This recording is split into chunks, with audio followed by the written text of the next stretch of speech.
কমাল দিন গেল গো ডঙ্গে খাসা ধান কাটতে যাইলাম গাঙ্গে। হাওরের বাতাসে শোকের সুর, বৈশাখী ঢলে বোরো ধান ভাসছে অথই জলে। ঘরে মেঘে করলো জাল জাল খাসা ধানে কি বাইরইব গোসাল। ধান উৎপাদনের সবচেয়ে বড় এই মৌসুমে হাওরের অবদান প্রায় 20%। তাই এ ডোবা ধান শুধু কৃষকের স্বপ্নভঙ্গ নয়, ঝুঁকিতে ফেলছে খাদ্য নিরাপত্তা।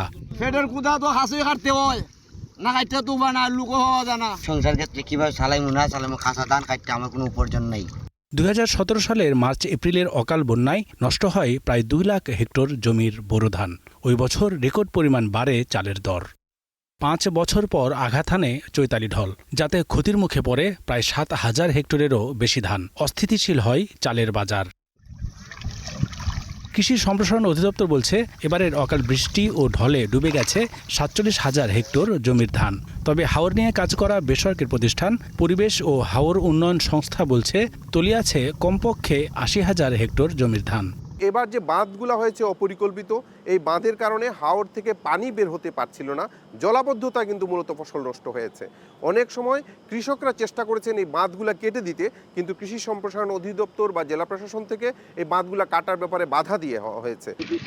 ডুবে যাওয়া এই ধান কেটে চাল উৎপাদন করা কঠিন হবে বলে মনে করেন ধান বিজ্ঞানীরা। ধারণা করা হচ্ছে, হাওর অঞ্চল থেকে ধানের উৎপাদন ঘাটতি হতে পারে 3 লাখ টন।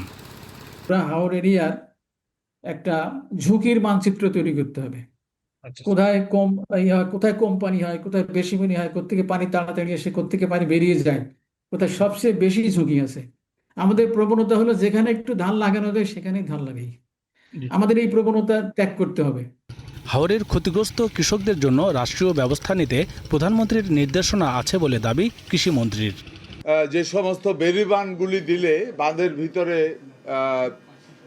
জমিগুলিকে সেভ করা যাবে, ওই ধরনের বেড়িবাঁধগুলির ব্যাপারে আমাদের এগ্রিকালচার মিনিস্ট্রি আমরা কাজ করছি। হাওরে এবার বোরো ধান আবাদ হয়েছিল 4,55,000 হেক্টর জমিতে। Rizvi Habib, star news.